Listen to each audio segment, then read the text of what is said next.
For those of you who have kids or had kids, you know that the rhythm of life is the fall.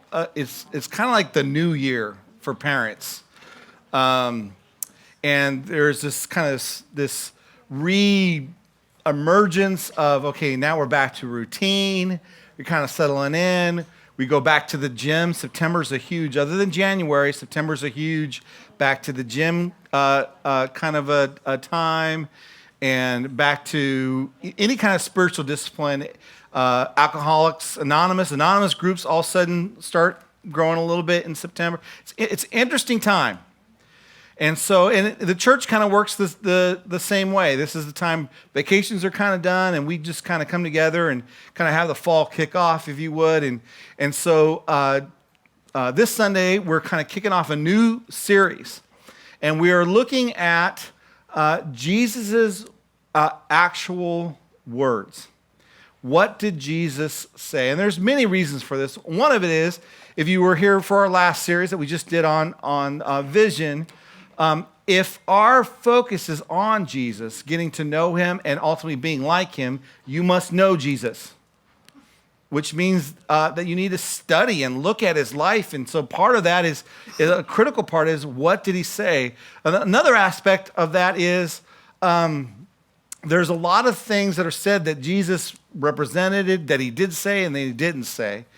And in this day and age of the internet and everybody having an opinion and feeling free to share their opinion, there's a lot of things out there about what Jesus said or did not say that just quite frankly aren't true.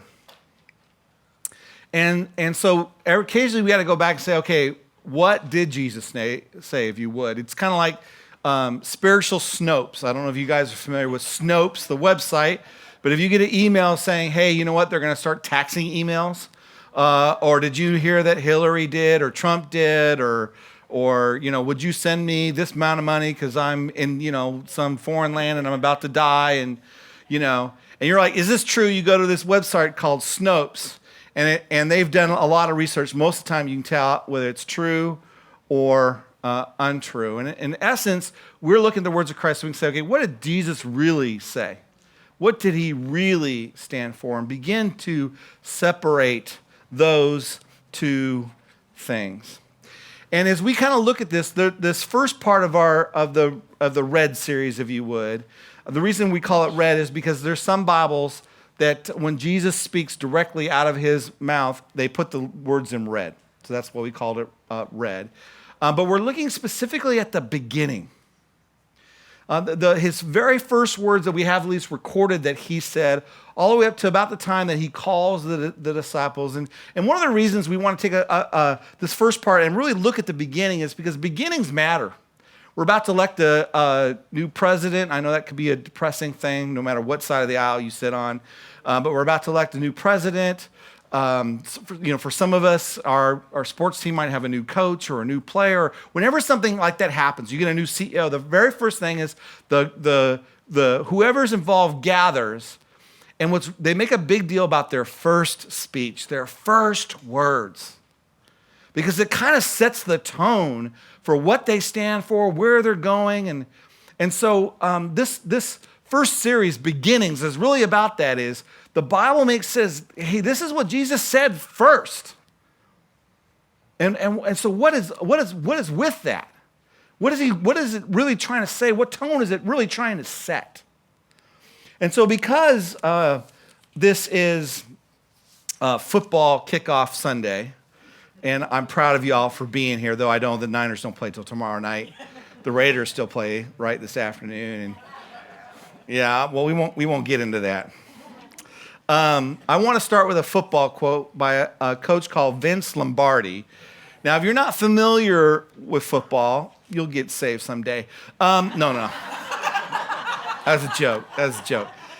Vince Lombardi is one of the great professional football coaches. As a matter of fact, if you win the championship, the Super Bowl, right, the show with the great commercials, if you win that game, you get what they call the Lombardi Trophy. That's how special of a coach he was. And someone asked him one time, what is the secret? Because they won, and I won't mention the team because, I don't want to spoil their day. they won several championships.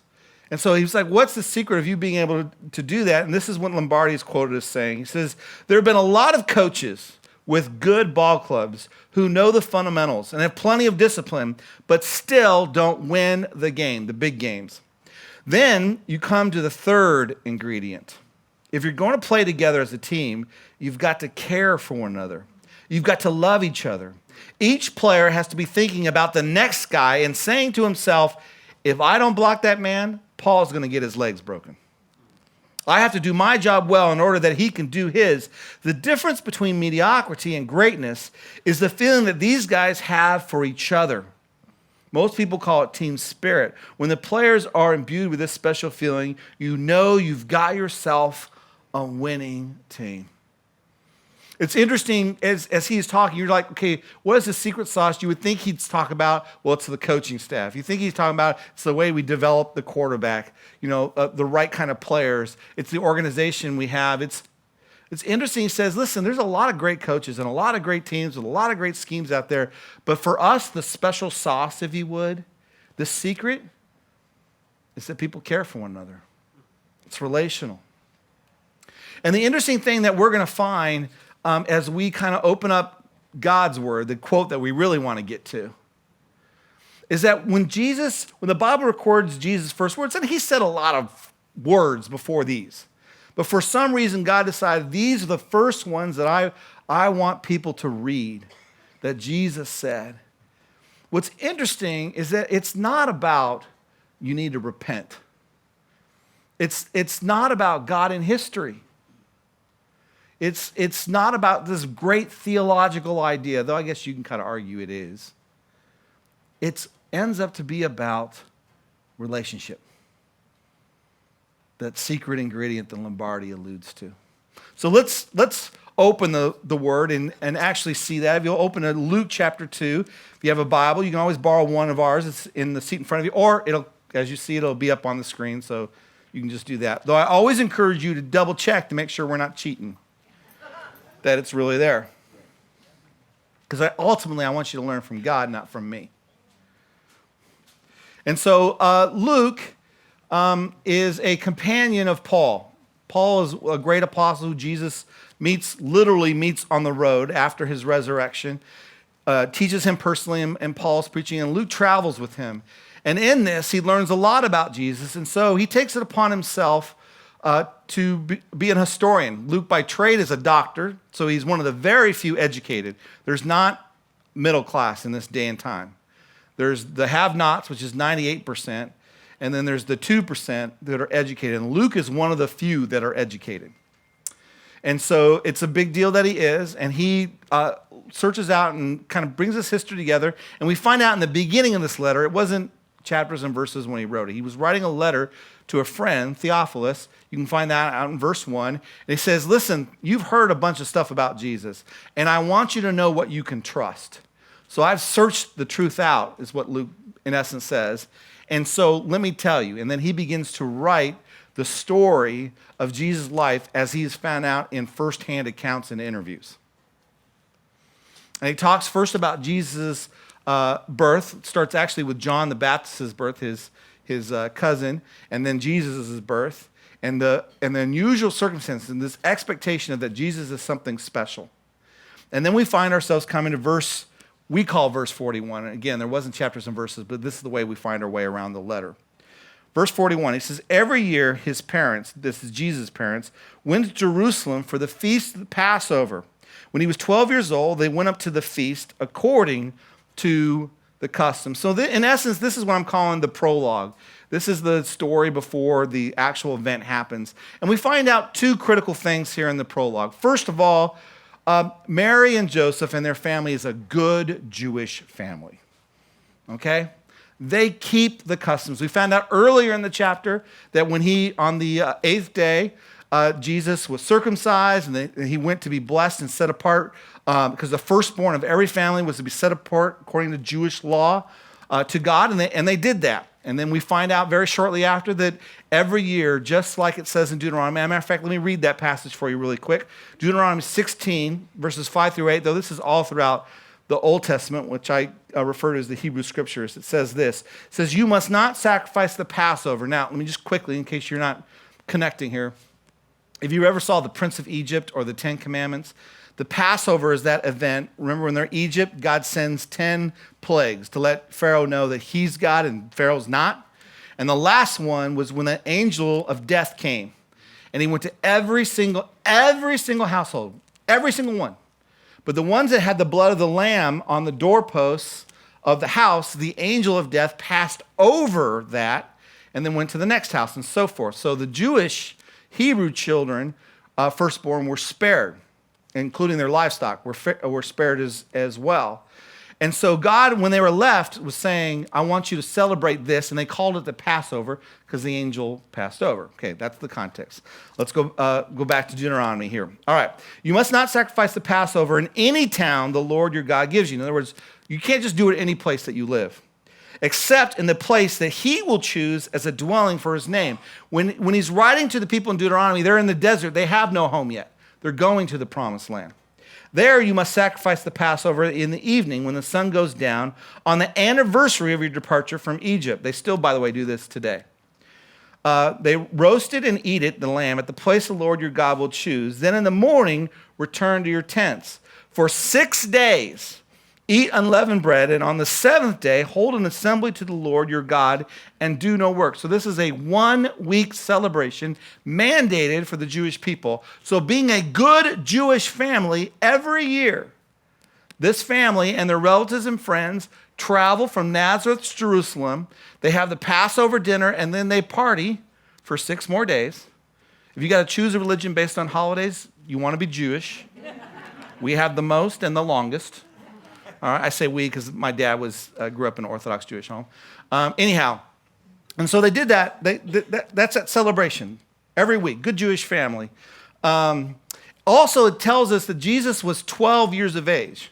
Okay, now this is where we kind of have to do a little cultural interpretation here. Okay, so if you're thinking of a 12-year-old today, you're thinking way too young.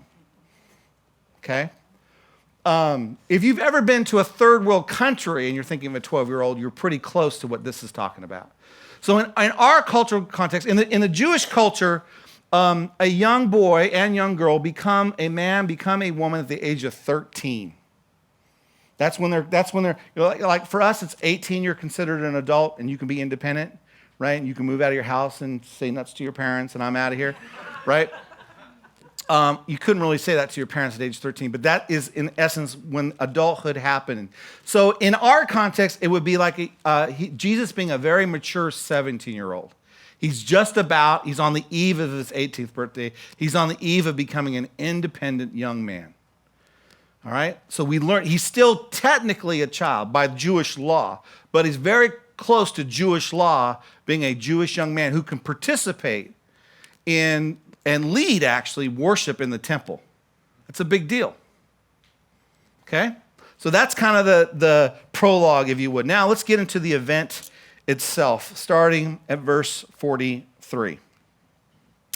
After the feast was over, while his parents were returning home, the boy Jesus stayed behind in Jerusalem, but they, the parents, were unaware of it. Thinking he was in their company, they traveled on for a day. Then they began looking for him among their relatives and friends. And when they did not find him, they went back to Jerusalem to look for him. So let me just kind of stop right there. It's pretty clear what's happening, but I think I have to culturally explain what's going on. Because in our day and age, right, if parents have started traveling, and at the end of a whole day, they turned around and their 12-year-old's not there, you call social services for neglect, okay? Because it's a different day and at least definitely a different culture. If you've ever been to especially the third world and even a lot of countries today, kids aren't watched most of the time. I'm always amazed at when I travel, especially to Haiti, because that's where I go most often, how most kids, especially by the age of 9, 10, 11, 12, you're actually taking care of the baby and the toddlers. You're very, very independent. And your parents don't really know where you are most of the time. And so it's not considered neglect like it would be here in the United States in our culture. It's just the way of life. People have work to do. And there's not childcare, and not only that, but the whole community kind of watches the child. So as long as they stay within the community, they're fine. And so that in essence, that's what's happened here. Jesus is almost a young man, and he's been very responsible. And so they don't really give a second thought. He's obviously with relatives and friends. And we also find out later in the scriptures that he's got brothers and sisters. And so they have little ones to worry about, not Jesus. But, and now this is my interpretation. The Bible doesn't say this exactly, but here's my interpretation. When he doesn't show up for dinner that night, right? They're very independent, except for when it comes to mealtime, especially that last one. When he doesn't show up for dinner, they're like, something's wrong.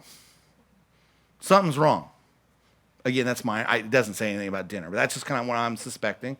And so they first look among their relatives, they begin to ask around. They're like, now we should find out where he was because he missed a meal. And they start asking around, and lo and behold, Jesus isn't with them. He missed the "we're leaving" memo. And so they travel back. So they're a day out, they travel a day back, and then it takes them a day to find him, 3 days, all right? So verse 45, when they did not find him, they went back to Jerusalem to look for him. After verse 46, after 3 days, they found him in the temple courts, sitting among the teachers, listening to them and asking them questions. Everyone who heard him was amazed at his understanding and his answers. When his parents saw him, though, they were astonished. Now, again, let me just kind of stop right there. They're frantically looking for him. When they find him, okay, there's two ways of looking at it. There's the way we look at it because we kind of know the story, and this is Jesus, right? We're focused on the fact that Jesus, this not yet a young man, is among the teachers. He's asking questions, and when he replies, when they ask him questions, they're like, wow, this kid knows his stuff. And they're amazed, right? But here when it says that Mary was astonished, I don't think she was astonished that Jesus was interacting because he does live with them. And he does go to the temple with them. And they've seen this before. What she's astonished, and anyone who's ever been a parent understands this, is that he doesn't seem worried that they haven't been around for 3 days. It's bad enough when you lose your kid. You know what's worse? When you find them and they're acting like, what? That'll just send you through the roof. What do you mean, what? Where have you been? Where'd you go? Why didn't you say anything to somebody? Oh, I don't know. You know that statement. All right. That's what they were astonished, is that he's just going on like he didn't even miss them. That's what they were astonishing. And so, because of that, she responds the way any really mother would respond, or father for that matter. When his parents saw him, they were astonished. His mother said to him then, "Son, why have you treated us like this?" Now notice what she focused on. It's not like you missed the train, you didn't. What she focused on is, your father and I have been anxiously searching for you. And then he answers, "Why were you searching for me?" he asked. "Didn't you know I had to be in my father's house?"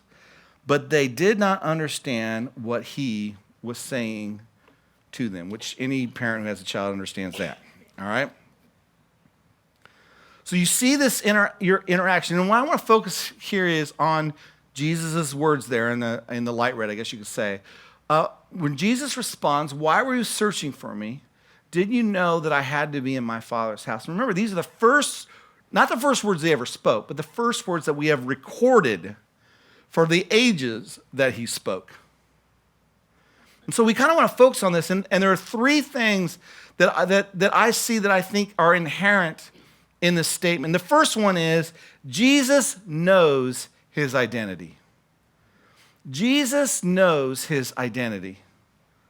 In other words, he has a strong identity as God's son. So let me point you back to verse 44, okay?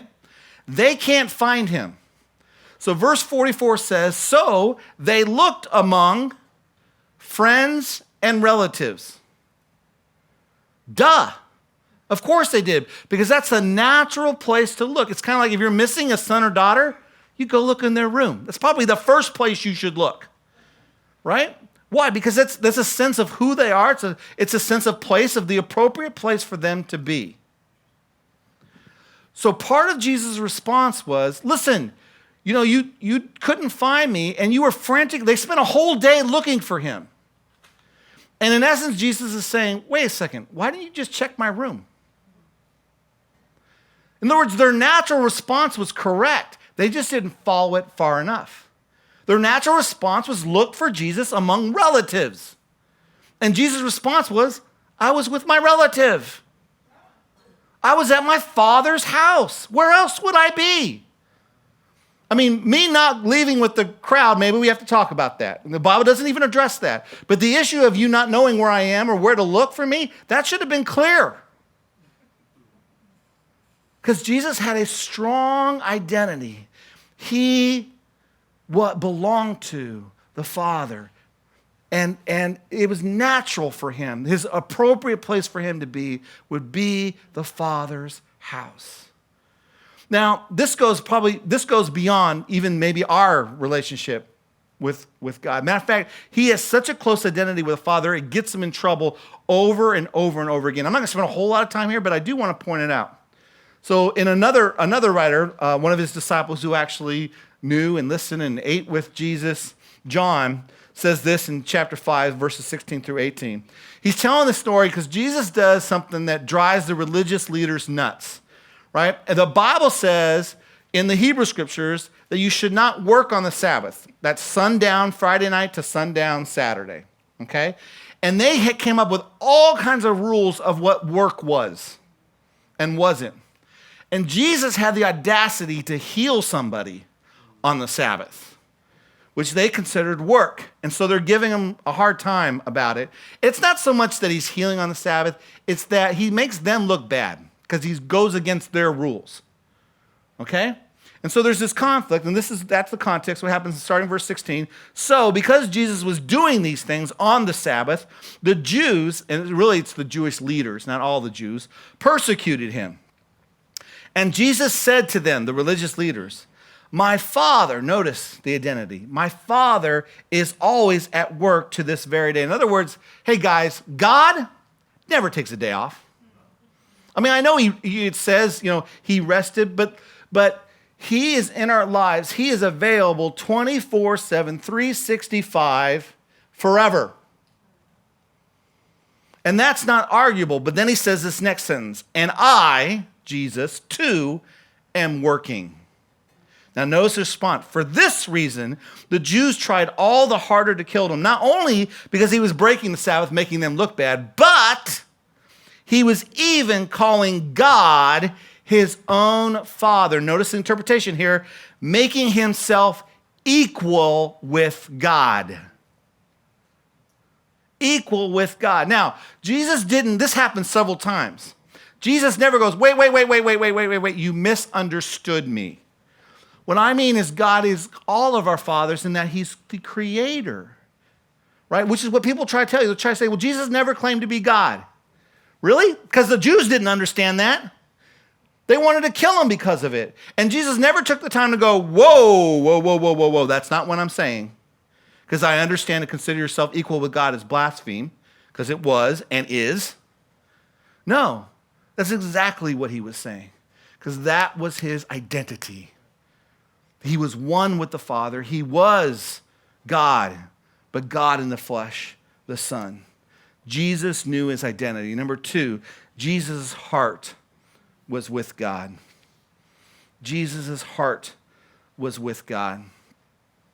There's nothing like a son, or daughter for that matter, who loves their dad.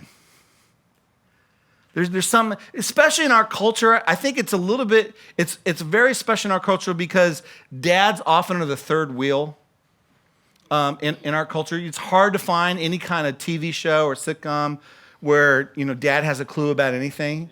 His job is pretty much comic relief and maybe to make the money, but it's really about the mom. Unless it's a Disney movie, then for some reason moms are always gone and dad's there. I don't get that, but there's something special about when there is that connection.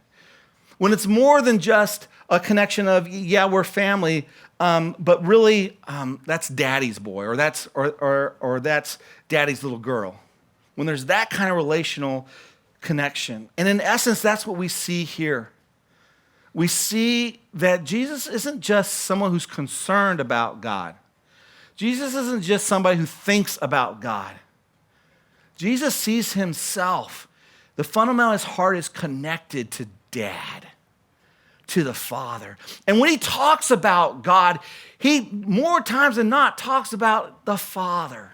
When you pray, say, oh Father, I praise your name. It's kind of like he's the prince and he's related to the king. He just doesn't talk about the president. He doesn't just talk about the king. He doesn't just talk about the CEO. He talks about my dad.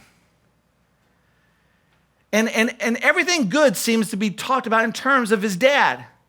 If you want to know what mercy looks like, the Father has mercy. If you want to know what forgiveness looks like, forgive as the Father forgives. You want to know what love looks like, love the way the Father loves. He cherished the Father. He was a daddy's boy, if you would. His heart was connected with the Father. He knew his identity. His heart was with God. Lastly, Jesus was concerned with his Father's business. He's concerned with his Father's business. So here he is. He's among the teachers of the law. That's the first 5 books of the Hebrew Scriptures, and the prophets. That's the rest of the Scriptures. So anywhere you say in the law and the prophets, it's talking about the entirety of the Old Testament, the Hebrew Scriptures. And it says that he's listening to them, and he's asking them questions. He's intent on learning, and because also then it says they in turn, as was the custom of the day, the rabbi, yes, he would explain things, but many of the ways that he taught wasn't in explaining, was asking questions. And so they would just kind of say, well, let's ask this 12-year-old questions. And when they did, they didn't get a 12-year-old answer. Now, most 12-year-olds in the Jewish culture of this day would be familiar with the Hebrew Scriptures. Matter of fact, they probably had the first 5 books, Genesis, Exodus, Leviticus, Numbers, Deuteronomy, memorized, if not whole passages of a big portion of the rest. So that wouldn't have been unusual that he knew, but that he showed understanding. He showed connections. What was evident to them is that he wasn't a typical Jewish boy who just was raised in church. That's the word we use now. They didn't use that then. He was just raised in church, and so he was familiar, like with Noah and Moses and all the stories. It was so much he had actually reflected on. And he had made part of his life was the search of and the learning about the Father and how he worked in the past and about his promises. And he was about the Father's business. He was concerned with God's kingdom, not just knowing about it, but being part of it. And it's so much so that when his mom says, "Where were you?" he was like, "Well, naturally, I'm here. Naturally, I'm here. Because not only is this my Father's house, but this is where you learn about the Father's business. And I've got to learn the Father's business because I got a mission." Now, the very next sentence after these 3 things says, they didn't get this. They didn't understand. But they did not understand what he was saying to them. And that was because Mary and Joseph, like every other Jew at the time, what they had been teaching, the religious leaders had been teaching for decades, and Mary and Joseph grew up learning in synagogue, is that the Messiah, even though they've been told Jesus was the Messiah was a kid just like David. Another person who was born who had a heart for God and would grow up to be a leader and would lead his people against the Romans and establish God's kingdom and reestablish following the law. They didn't understand that it was God in flesh. And so this whole natural relationship, of course I'm in my Father's house, right? I mean, David loved God, but David's house was his castle. The temple was God's house. He didn't know the difference. He didn't consider God's house his house. He considered it a place of worship. He considered a place to go meet God, but not his house. They didn't get what Jesus was saying here. They didn't understand the Messiah had to be God in flesh. And they didn't understand that the conquering hero had to conquer sin and its consequences before he could conquer our political problem. And quite frankly, that's true today. If you're putting your hope in any politician, they can pass as many laws, they can do well or not so well with the economy, it's the best they can do. But if you leave untouched the human heart and condition, it will fall apart. As a matter of fact, the better decisions they make, the closer it is for our society to fall apart. Every successful society, when they get to the point where they figured it out and they're blessed and there's low taxes and everybody's got food on the table, they all begin to crumble at that point. Why? Read your history books. I'm not talking about religiously. This isn't a pastoral statement, all right? Just look at history. It's hubris. It's pride. It's because the heart is deceiving and enough is never enough. And so Jesus had to come to take care of that. And they didn't understand it. Now, there's what I call the epilogue here in Luke 2:51 and 52. This is kind of the closing remarks of this section. It says, Then he, being Jesus, went down to Nazareth with them, and he was obedient to them. But his mother treasured all these things in her heart. And Jesus grew in wisdom and stature and favor with God and man. So there's a few things that we see here that Luke kind of wraps up this event with. He wants us, first of all, to understand, he doesn't really explain whose fault this event was that Jesus. The story isn't to say Jesus was right, his parents were wrong, or the other way around. The story is wrapped up in Jesus' identity, his heart, and the fact that he was about the Father's business. But Luke, the writer, does want us to know, listen, Jesus' mode of operatum is that he obeyed his parents. You need to know that he was subjugated to them and he did not resist them in their authority. That was his natural state. It also says that he grew. He grew in wisdom and stature. Stature is he grew up. He became from a child to a young man. But I think what is really important here is wisdom. What it's saying is this: as smart as and as understanding and as wise as Jesus was as 12, he still didn't know it all. He still had to grow. And I think that's important to note because I think sometimes we look at Jesus and go, he really doesn't understand because he was God. And so everything just came easy to him. But he still had to learn. He still had to grow in wisdom. He had to show up at synagogue and ask questions in order to learn. He didn't just naturally know it all. So he understands the struggle of memorization. He understands the struggle of self-discipline. He understands that. But he grew in wisdom. And then the end result here is that he says that he found favor with God and mankind. Meaning that when God watched the life of the Son, he was like, good job. Good, you're making good progress. Good job, son. But it also means that people around him, he grew in favor with them. They could see there was something different about this Jesus guy. Now, I don't think that Jesus was picked first when they played sports, among the little Jewish kids. I don't think he was the perfect, they didn't have baseball, but baseball player, soccer player, kick the rock, or whatever it is that they did, right? I don't think it was like, Jesus, because Jesus scores a goal every time. I think he was a regular kid, and he probably got picked last for some things, and I don't think he necessarily got straight A's, but I'm sure he worked hard at what he did, but generally, in terms of his character, in terms of he obviously loved God, which was the center of Jewish culture. He obviously loved God and had a craving for him. Men and women alike looked at this growing boy, and he found favor with them. He was a favored one. He was a cherished one. I'm sure it drove his brothers and sisters nuts. Now, there's three questions, if you would, coming out of this that I really want to focus on. The first question, and it's for you and I, the first question out of this is, do you know your identity? Now, Jesus' identity was unique in that he was God's natural son. But according to Ephesians 1:5, those of us who follow in his footsteps and embrace what he did on our behalf become adopted sons and daughters. So do you know your identity?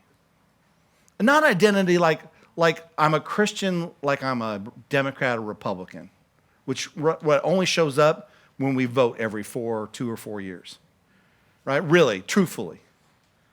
I'm talking about identity where your natural response when something happens in your life is to go to dad, to go to the Father. It is ingrained in your identity. That is who you are. That is your main label.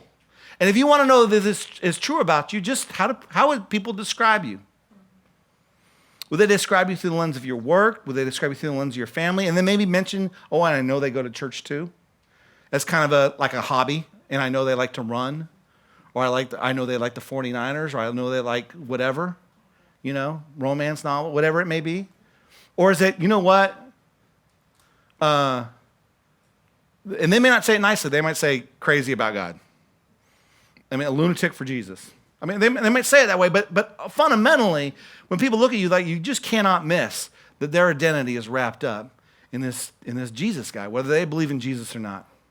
Second question, is your heart with God? Now, I'm not asking you, do you think you're part of the family of God? There's these times that we invite or we go over to our family's house because they're family, right? We kind of look at each other like, I know, I don't want to go either, but they're family, so we'll go. And I think for a lot of us, unfortunately, I think we come to church, we do this religious thing like that. Well, I know God wants me to go to church. And you don't want to get him mad, right? Because then it's like, right? Then things start falling apart. That's different than saying, I want to go sit on Dad's lap. I want to go over to Papa's house. That is your heart with God. Because here's what I know. Great things. You don't have to be religious to know this. This is a universal, cross-cultural, all-time truth. Great things come from great love. Great things come from great love. If your heart is with God, great things, godly things will come of that. If you don't really love him, if your relationship hasn't gotten to that point, then you're not going to experience truly great things. Third question for you, are you concerned with your Father's business? Are you concerned with your Father's business? Now, the Bible, including Jesus, and we'll look at this, his words, lists several ways to measure that. Where your treasure is, there your heart will be. Where your time is, by the way, that's the greatest treasure in the Barry. It's not your money, it's your time. Where your time is, what you dream about, what you spend the majority of your Google searches on, there your heart is. Are you centered on the Father's business? Are you centered on God's kingdom? Or is it really about yours and your kingdom? I want to think about the worship team's going to come up and they're going to play, and we're going to just sing. But I want you to feel free, like you don't have to sing. I want you to think about those three questions. Do you know your identity? Is your heart with God, and are you concerned with the Father's business? And none of us, by the way, we all are going to find ourselves short on this list, right? That's the whole reason Jesus had to come. It's because we're going to find ourselves short. But this is an opportunity to re-up, re-engage, and allow God to do in and through us what maybe we cannot do ourselves. But let's put our eyes squarely on him. You pray with me? Dad, I thank you. I thank you for your love. I thank you that you chose us. You adopted us. You've made us your sons. You've made us your daughters. And that is fundamental now part of our identity. We are your child. We are children of the King. We are children of the Lord of Lords. We are children of the Master. We are children of the all-knowing, all-powerful, the one who created God. Thank you for choosing us. And Lord, I pray that you open our hearts. I know you already drawn near to us. I just pray, dear God, that you help us draw near to you. And Lord, would you just stir in us what it means to live the life that you designed us for, to go about doing your business. As we just worship, or maybe as we just reflect right now, dear God, would you just grow your love in us, that our natural response may be, of course, I'm with the Father. I have a problem, I go to the Father. Something great happened, I praise the Father. I need something, I ask the Father. I feel a little less than today, I get my meaning and my purpose from the Father. Will you do that work in us? In Jesus' name, amen.